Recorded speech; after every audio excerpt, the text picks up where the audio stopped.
Nous sommes de retour à cette émission spéciale sur les ondes de Radio-Canada, antenne québécoise et RDI. Bien sûr, Sébastien Bovet, rebonjour. Sébastien? Bonjour, Patrice. Bonjour. Bonjour. Vous avez le message de M. Legault. Oui, message sur Facebook qui met la table, d'une certaine façon, à l'annonce qu'il s'apprête à faire avec la ministre déléguée à l'Éducation, Isabelle Charest, mais responsable des sports aussi. Donc, je vais tourner ma tête pour pouvoir le lire sur mon ordinateur. Aujourd'hui, on va aborder une étape de plus de notre plan de déconfinement. On a de bonnes nouvelles à vous annoncer du côté des activités sportives, mais je veux que tout le monde comprenne bien, c'est un plan graduel et prudent. Si on ne veut pas retourner en arrière, il faut continuer nos efforts. Alors, on comprend que les sports d'équipe comme le baseball, le soccer, peut-être même le hockey, devraient être déconfinés. Mais déconfinés, il faut faire attention parce que on est loin de pouvoir commencer à jouer des matchs, selon ce que je comprends, exact. Mais les entraînements vont pouvoir reprendre tout en appliquant des mesures de distanciation physique notamment. C'est peut-être un peu difficile au soccer et au hockey. Baseball, peut-être un peu moins. Mais bref, il y aura un encadrement du déconfinement des équipes sportives. 91 nouveaux décès qui ont été annoncés il y a une heure, donc pour le Québec, avec plus de 60 qui sont attribuables à des dates antérieures au 28 mai. N'empêche, 91 nouveaux décès de plus, essentiellement dans les résidences pour personnes âgées encore, Sébastien. Oui, où ça frappe encore fort, où on a encore besoin de soutenir ce réseau-là, dont on parle un peu moins. Hein. Vous avez remarqué que depuis le début du déconfinement, on a plus la tête au déconfinement qu'au CHSLD, mais il y a encore une situation critique dans les CHSLD. Avec, aux dernières nouvelles, puis vous le souligniez tout à l'heure, on n'a pas eu de nouveaux chiffres, mais autour de 2700 personnes âgées atteintes par la COVID. Combien sont infectées maintenant? C'est ça que j'aimerais savoir. Voilà. Avec les conséquences qu'on connaît à rebours, c'est-à-dire qu'à partir du moment où une personne âgée est affectée, si elle est vulnérable, la santé fragile, il peut y avoir des conséquences dramatiques pour cette personne-là. Donc, ce qui explique peut-être le nombre de décès, tout en mettant en perspective qu'il y en a quand même une soixantaine qui ne sont pas survenus au cours des 24 dernières heures. Donc, il y en a seulement une vingtaine, trentaine survenus au cours des dernières heures. Un décès est un décès de trop, évidemment, mais ça met les choses en perspective. On le voit, le tableau, avec les hospitalisations qui baissent à chaque jour, de manière quand même importante, parce qu'on rappelle, le confinement avait pour but... Quel était le but du confinement? Le but premier était, bien sûr, de sauver des vies, mais aussi de ne pas se retrouver avec des hôpitaux bondés, de ne pas se retrouver avec des hôpitaux qui auraient dû faire des choix entre tel homme ou telle femme de plus de 75 ans, pendant qu'on voit la courbe qui est assez éloquente des hospitalisations. Alors là-dessus, il y a une marge de manœuvre assez importante, mais très importante, parce qu'on est allé jusqu'à libérer 7000 lits, rappelez-vous, au Québec. Or, la zone qu'on a pas assez protégée, c'est évidemment les résidences pour personnes âgées, où il aurait fallu des bataillons dès le mois de février, fin février, pour organiser les choses. On aurait pu sauver des gens. Combien, on ne le saura jamais, mais on aurait pu sauver des gens, c'est sûr. Et ça veut dire que le laboratoire du déconfinement dans lequel on est actuellement va dans la bonne direction. C'est-à-dire, rappelez-vous, on disait ça prend 10 jours pour avoir une idée si le déconfinement est un succès ou pas. 14 jours pour avoir une meilleure idée, jusqu'à 20 jours pour avoir des certitudes. Bien, on est là-dedans. On est dans cette plage de temps, évidemment, avec des décalages selon les régions puis selon les activités. Mais tous les indicateurs sont bons sur le tableau de bord du gouvernement dans cette procédure de déconfinement. C'est pour ça qu'aujourd'hui, on annonce les sports d'équipe. C'est pour ça que lundi, on va annoncer les restaurants. La roue tourne, d'une certaine façon. Et comme à Paris, comme ailleurs dans le monde, on a déconfiné à Paris depuis 3 semaines aussi. Les terrasses étaient cette semaine. Mais on ne constate pas une montée des cas énorme. Et Dr Carignan nous disait il y a quelques secondes, en région, eux seraient plutôt partisans d'un déconfinement encore plus rapide. Oui. Mais évidemment, la région de Montréal étant ce qu'elle est, il y a beaucoup de proximité entre les personnes âgées et les personnes qui vont se déconfiner. Alors, on craint qu'on amène le virus chez des gens plus vulnérables, en fait. C'est l'idée générale. Mais le sport, les gens vont tendre l'oreille. C'est comme les camps de jour. Ça, c'est beaucoup. C'est important dans la vie des gens, le sport. C'est important dans la vie des familles, important des enfants qui ont des camarades qui font du sport. Alors, on va être imaginatif, on présume, puis on va présenter un couloir pour pouvoir continuer à se regroupés? Bien, on a été confinés. On veut bouger. Alors, le sport nous permet de bouger. Vous noterez qu'à gauche de l'écran, Horacio Arruda est là aujourd'hui. Dans la convocation de presse, son nom n'apparaissait pas et on se demandait s'il était en train de prendre du recul par rapport au point de presse, mais c'était un simple oubli, semble-t-il. Un masque... Est-il étonnant? Est-ce que c'est le Canadien encore? Non, je vois mal. Non, je suis aveugle. Très bien. On va écouter ça ensemble, Sébastien, puis on revient tout de suite après pour faire le bilan, mesdames et messieurs. Voilà. La parole. Bonjour tout le monde. D'abord, le masque que je porte aujourd'hui a été fabriqué par Anaïs Sabourin avec parrainage civique Vaudreuil-Soulanges. Anaïs a 15 ans. Elle est handicapée, elle est en chaise roulante et fait beaucoup de revendications. Elle se bat pour que plus de commerces, plus d'entreprises soient plus accueillants pour les personnes qui sont en chaise roulante. Donc, j'appuie ces démarches-là, puis je fais un appel à toutes les entreprises, les services qui sont donnés. Assurez-vous que quand on déconfine, mais aussi essayons de déconfiner pour les personnes qui sont handicapées. Puis rappelons-nous que c'est la semaine québécoise des personnes handicapées. Aujourd'hui, je suis accompagné du docteur Arruda, mais aussi de notre championne olympique, la ministre Isabelle Charret, qui a des bonnes nouvelles pour les sports d'équipe, travailler très fort et avec la santé publique et avec les fédérations de baseball, de hockey, de soccer, etc., etc. Moi, j'adore voir des jeunes faire du sport. Mes gars sont surtout au skate de ce temps-là, là, mais bon, les sports d'équipe, je me rappelle quand j'étais jeune, on ne se posait pas la question. Si on voulait être avec nos chums, on jouait au baseball l'été, au hockey l'hiver. Là, je sais que l'été, c'est rendu plus le soccer que le baseball, quoi qu'il y a encore du baseball. Donc, évidemment, il va y avoir des protocoles. Ça va se faire graduellement. Je vais laisser Isabelle vous expliquer. Là, on va commencer par les entraînements, mais on pense que d'ici la fin du mois, on pourra avoir des matchs. Parce que c'est ça qui est le fun aussi, une fois qu'on s'est bien entraîné. Donc, Isabelle va expliquer tantôt les règles puis comment ça va fonctionner. Je veux revenir sur la situation de la pandémie. Bon, vous le voyez dans les chiffres, là, quand on regarde les chiffres des dernières 24 heures, quand on regarde les hospitalisations, quand on regarde le nombre de cas, on s'en va dans la bonne direction. Par contre, beaucoup de personnes me disent qu'ils sentent un relâchement actuellement. Donc, on voit malheureusement, entre autres à Montréal, moins de gens avec des masques, trop de gens qui sont à moins de 2 mètres. Là. Donc, je pense que le docteur Arruda va dire la même chose que moi. Là. Il faut... personne ne veut revenir en arrière. Donc, soyons prudents. Si on veut continuer d'aller vers une vie qui est un peu plus normale, il ne faut pas voir ça. Ce n'est pas une bonne chose, ce n'est pas une bonne idée de voir qu'il y a un relâchement actuellement. Un mot sur les tests avant-hier. Donc, les derniers chiffres, on a fait 12 500 tests, mais vous le savez, on veut en faire 14 000, 16 000. Là, il faut avoir des gens qui acceptent de se faire tester. Donc, je lance un appel. Là, tous ceux qui ont des doutes, là, soit côtoyer de trop proche quelqu'un ou peu importe le doute que vous avez, allez vous faire tester. C'est important pour qu'on sache et qu'on connaisse bien la situation. Un mot sur notre fameux site que j'ai lancé il y a seulement 2 jours pour recruter 10 000 préposés en CHSLD, des préposés qu'on va former du 15 juin au 15 septembre. Bien, ça a été au-delà de toutes nos attentes. On est rendu à 79 000 applications. C'est un beau problème. Je veux d'abord vous remercier, tout le monde, d'avoir répondu à l'appel. Puis je veux vous dire que dans les prochaines heures, vous allez recevoir une demande, un questionnaire. Être bien certain que vous êtes prêt à travailler de soir, de nuit, parce que ça peut arriver dans les premiers mois, les premières années, qu'on travaille de soir, de nuit.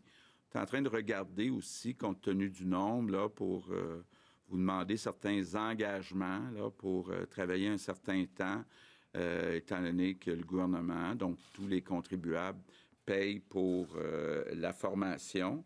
Et puis, je veux vous dire, oui, avec les gens de la fonction publique qui ont une formation en ressources humaines, on a comme mis en place une espèce d'armée là, qui vont faire des entrevues téléphoniques à tous ceux qui répondent aux conditions de base en fonction du CV.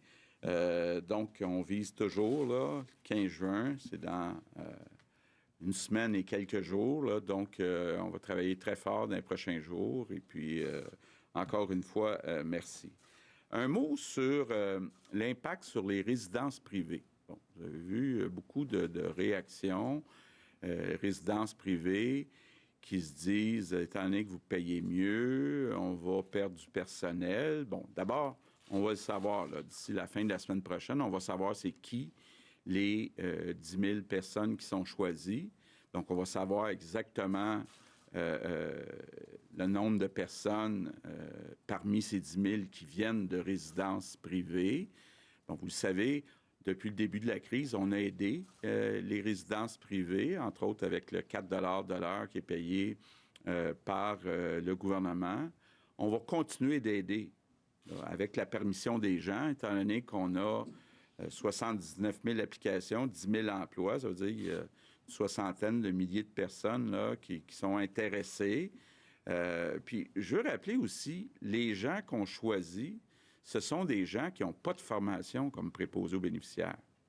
Donc, on n'est pas en train d'enlever des préposés aux bénéficiaires à des résidences privées, là. Ceux qui avaient à transférer du privé au CHSLD public l'ont probablement déjà fait parce que actuellement, si on calcule toutes les primes, là, les gens, les préposés dans les CHSLD publics gagnent déjà 49 000. Puis il y a déjà beaucoup de postes qui sont ouverts depuis plusieurs semaines. Donc, les personnes qu'on va aller chercher, ce sont des personnes qui n'ont pas de formation.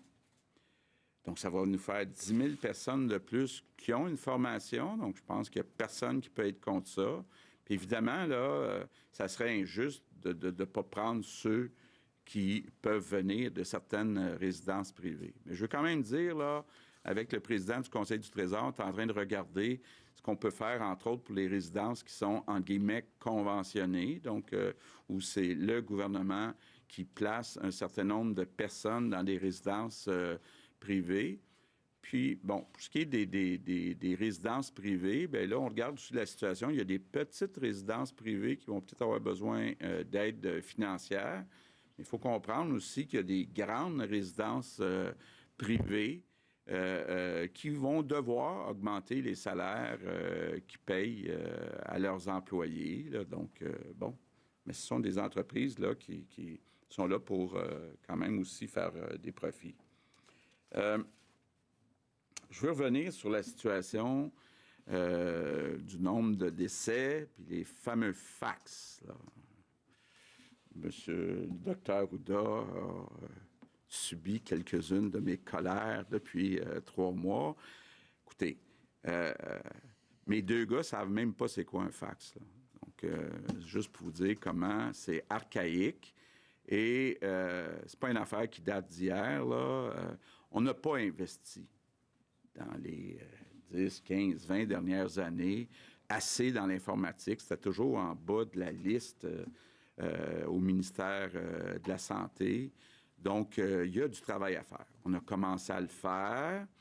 On travaille fort, entre autres, sur la saisie de données. On me dit que d'ici une semaine, ça devrait tout être informatisé. Donc, on va arrêter d'écrire 2 morts, mettre ça dans une enveloppe avec un thème pour envoyer 2 morts. Là, en 2020, c'est pas normal que ça se fasse ni par la poste, ni par fax. Là. Donc, juste vous dire là, que ça avance, mais je reconnais qu'il y a énormément de rattrapage à faire, des investissements qui n'ont pas été faits en informatique, entre autres dans tout le réseau de la santé. Là, on a fait du travail sur le télétravail pendant la pandémie, mais il y a encore énormément de travail qui n'a pas été fait depuis des dizaines d'années au ministère de la Santé. Un mot sur l'économie. Vous avez peut-être suivi la période de questions ce matin, vu la réaction des oppositions. Ce qu'on essaye de faire, c'est de se dire, il y a beaucoup de gens qui sont au chômage actuellement. Il y a beaucoup d'entreprises privées qui souffrent dans certains secteurs en particulier, compagnies aériennes, les hôteliers, les restaurants. Et il y a une opportunité là, de devancer des projets d'infrastructure pour construire des écoles, des hôpitaux, des maisons des aînés, du transport en commun, des tramways, des ponts, des routes, qu'on aurait dû faire de toute façon. Mais l'idée, c'est de devancer ça, de dire, dès les prochaines semaines, on voudrait comme sauter des étapes. Bon. C'est normal de voir les partis d'opposition dire « Wow, vous voulez sauter des étapes, là, mais comment on fait pour s'assurer quand même que, par exemple, les règles environnementales soient suivies? » Puis là, je veux être bien clair, là, notre objectif, c'est pas de réduire les exigences, c'est de réduire les délais, d'aller plus vite pour mettre le plus vite possible des Québécois au travail. Puis on est très ouvert à discuter d'ajustements au projet de loi avec les partis d'opposition. On a fait un petit calcul. Là, quand on regarde les projets qui sont les 202 projets, là, il y en a à peu près 60 c'est dans des comtés de la CAQ, puis 40 dans des comtés des partis d'opposition, ce qui représente à peu près la répartition du nombre de députés, quoi qu'on voudrait en avoir plus que 60 là, donc pas négliger les autres comtés. Mais tout ça pour vous dire, là, je ne voudrais pas qu'on tombe dans la partisanerie. L'objectif, c'est de faire travailler du monde le plus vite possible. On ne veut pas tourner dans les patentes là, qu'on a vues à la commission Charbonneau parce qu'on va trop vite. On ne veut pas non plus ne pas respecter toutes les exigences environnementales. Mais je pense que tous les Québécois vont être d'accord pour dire, au Québec, c'est vrai comme ça beaucoup dans le monde, là, mais au Québec, c'est bien trop long entre le moment où on décide de faire un projet puis le moment où on commence à construire. Les étapes, la bureaucratie, les délais sont beaucoup trop longs. Donc là, il y a une opportunité de dire, on crée des jobs dans les prochains mois en devançant des projets d'infrastructure qu'il faudrait de toute façon faire, là, des projets utiles en transport, dans le secteur de la santé, dans le secteur de l'éducation. Donc, je souhaite que les partis d'opposition, puis que nous autres aussi, qu'on mette tous un peu d'eau dans notre vin pour être capable de s'entendre pour devancer ces projets de loi-là. Je termine en... c'est à mon tour là, de donner un certain avertissement. Je le disais tantôt, on sent que malheureusement, les consignes sont moins suivies depuis quelque temps. Donc, c'est important, si on ne veut pas revenir en arrière, puis reconfiner, de recommencer à fermer des commerces, le sport ou peu importe, bien, c'est important de suivre surtout nos 3 consignes. Donc, on reste à 2 mètres, on se lave les mains avec du savon régulièrement, puis on porte un masque. Je suis content de voir qu'il y en a qui le portent. Donc, c'est très bien. Good afternoon. Bonjour.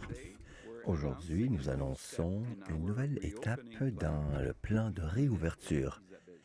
La ministre Isabelle Charret, ancienne médaillée olympique, est ici pour vous parler des sports. Isabelle a de bonnes nouvelles pour nos jeunes, ceux qui veulent redémarrer dans leurs activités sportives. Il y aura de nouveaux protocoles avec les fédérations sportives afin de redémarrer les entraînements. Et nous progressons pour également organiser la tenue de jeu. Ma collègue vous expliquera les détails. Mais je veux que chacun et chacune comprennent que c'est un plan étapiste. Je comprends ceux qui veulent rouvrir leur secteur le plus rapidement possible, mais il nous faut suivre les étapes et faire preuve de patience. Et par-dessus tout, il ne faut pas arrêter nos efforts individuels contre ce virus. Nous nous dirigeons dans la bonne direction, mais nous ne voudrions pas subir de revers.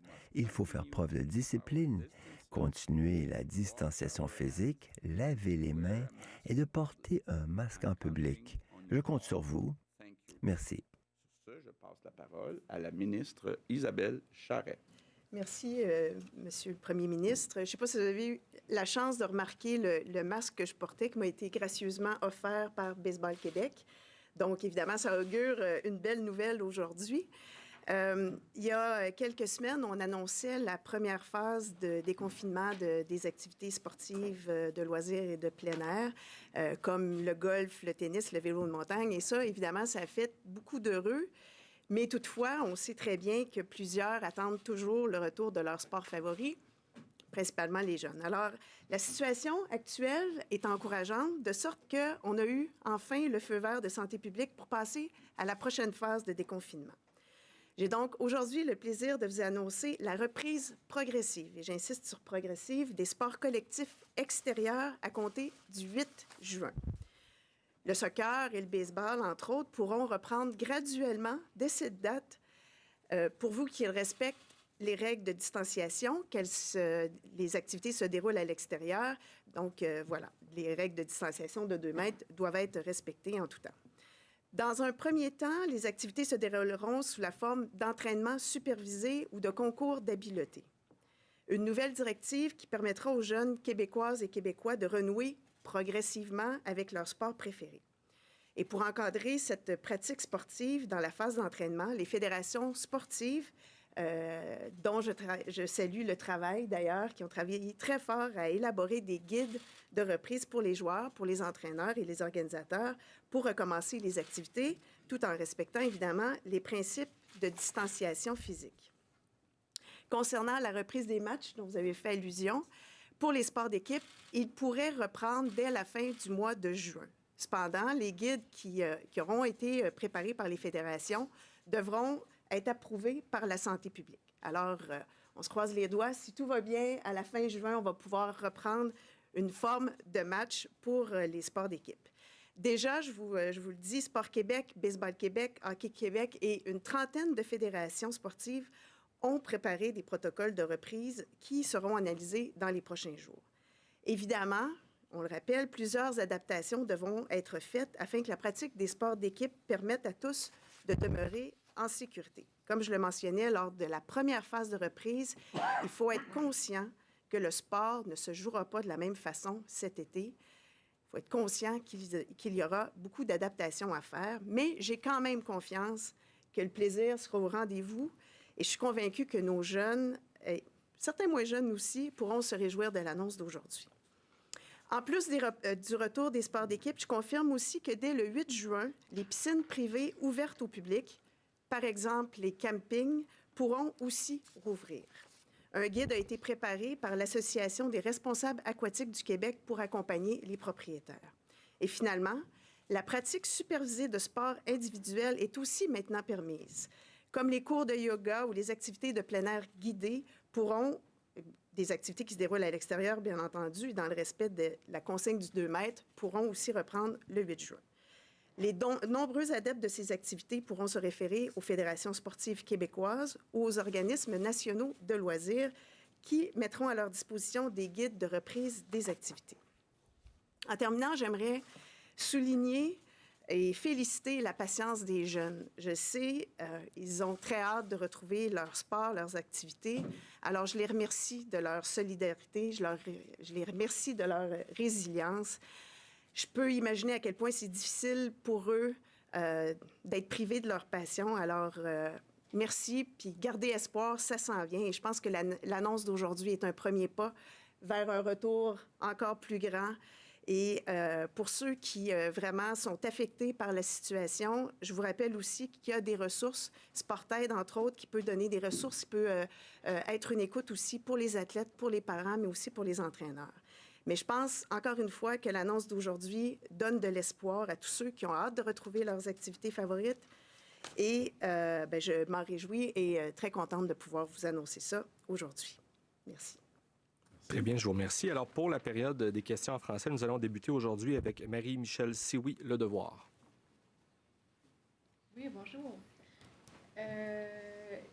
En fait, vous dites qu'avec le projet de loi 61, M. Legault voulait remettre des Québécois au travail. Les chantiers de construction sont déjà ouverts, donc quels Québécois vous voulez remettre au travail? En fait, en quoi les chantiers vont profiter aux travailleurs de l'hôtellerie ou de la restauration, par exemple? D'abord, ce n'est pas tous les travailleurs de la construction qui sont au travail. Actuellement, il y a beaucoup de projets privés qui sont annulés ou reportés.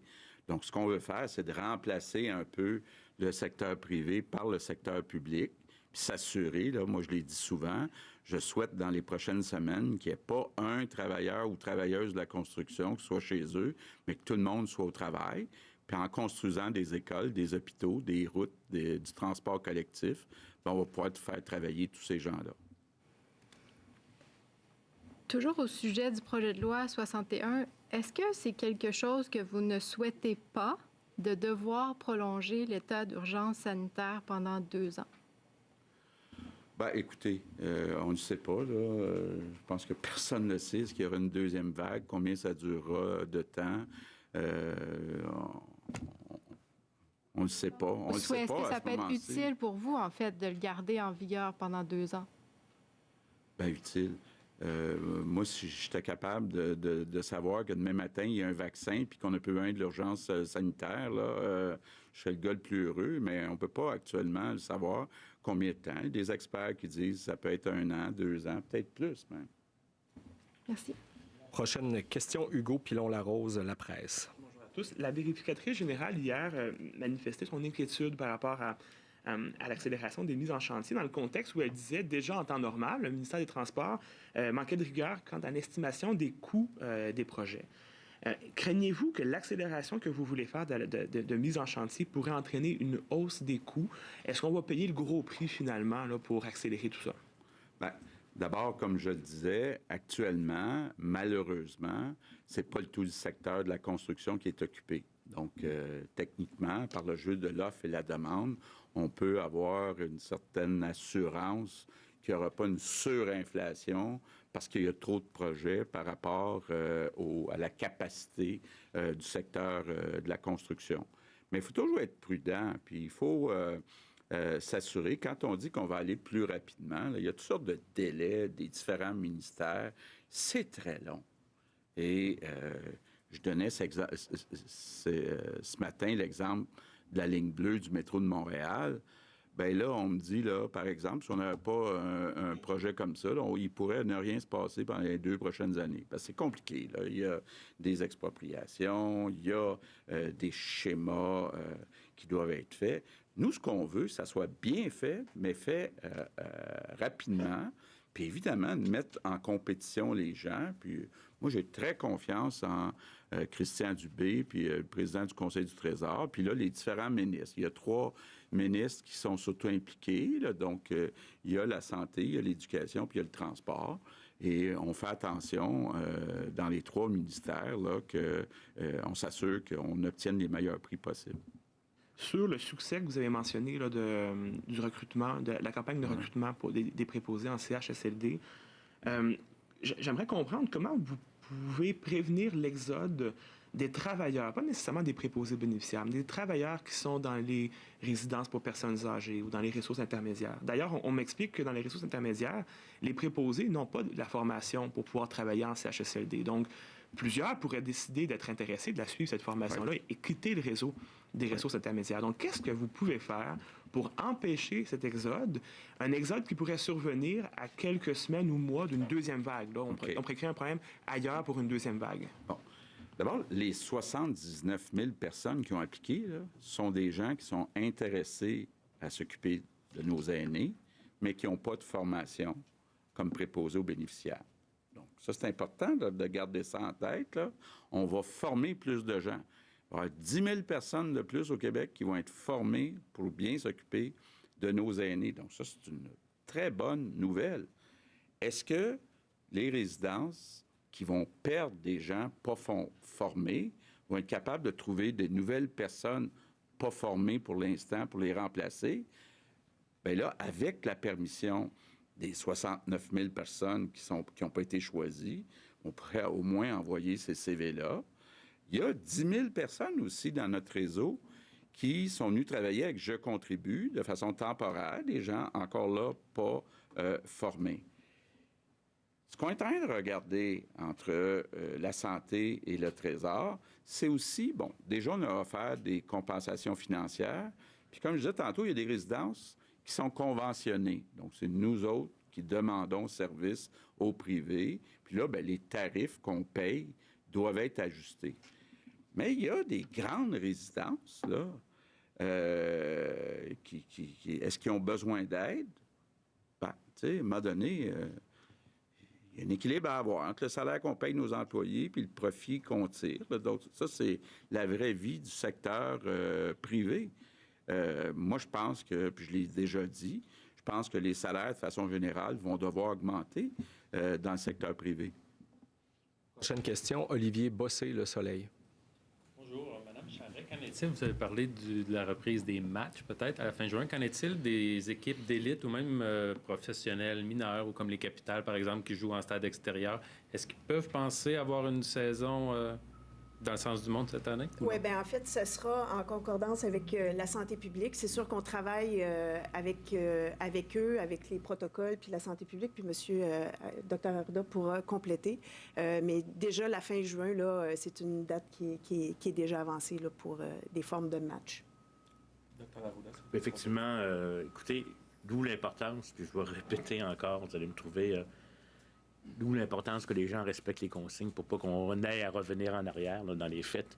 On y va par étapes. On y va maintenant vers une adaptation. Puis je tiens à souligner le travail qu'on fait notamment avec les différents groupes. Ici, c'est les fédérations sportives, etc. pour vraiment réouvrir de façon sécuritaire, modifiée par rapport à antérieurement. Mais on va revenir à la normale si jamais tout ça est respecté le plus possible. Puis je voudrais en profiter pendant que j'ai la parole, si vous permettez, M. le Premier ministre, c'est qu'il y a des patients aussi maintenant qui ont des rendez-vous avec leurs médecins dans leur propre groupe de médecins de famille qui n'osent pas y aller parce qu'ils ont peur de l'attraper la COVID-19. Tu sais, quand on dit de faire attention, etc., mais ça ne vise pas des gens qui ont des besoins de santé. Donc, je veux dire, il faut faire attention, vous portez le masque quand vous sortez, vous allez prendre votre distanciation.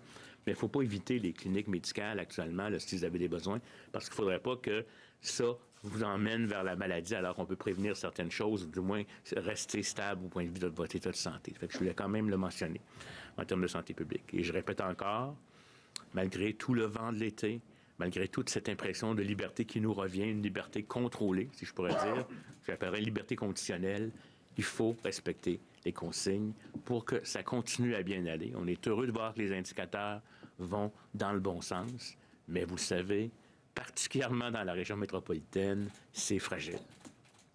Merci. Une autre question, M. Legault. Depuis 2 semaines, vous ne donnez plus les chiffres au point de presse de 13 heures. Vous ne faites plus le bilan. Vous en avez parlé un peu tantôt. Il y a quand même, je comprends que ce n'est pas tout dans les dernières 24 heures, mais quand même 91 décès de plus. Pourquoi vous avez décidé dans les dernières semaines de plus dire ces chiffres-là? Est-ce que c'est parce que c'est plus derrière nous, ça va mieux? Ou... J'aimerais ça vous laisser. Non, c'est une question de dire on vous donne les chiffres le matin, donc vous pouvez poser des questions. Il faut être prudent. Effectivement, aujourd'hui, si on regarde dans les derniers 24 heures, il y a 26 décès, c'est beaucoup trop.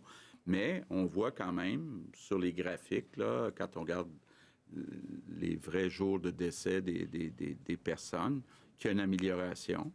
Donc, bon, moi, je pense que c'est important de passer certains messages. Là. Les données sont disponibles. Vous les avez le matin. Mais il n'y a pas de raison spécifique pourquoi je ne les répète pas l'après-midi.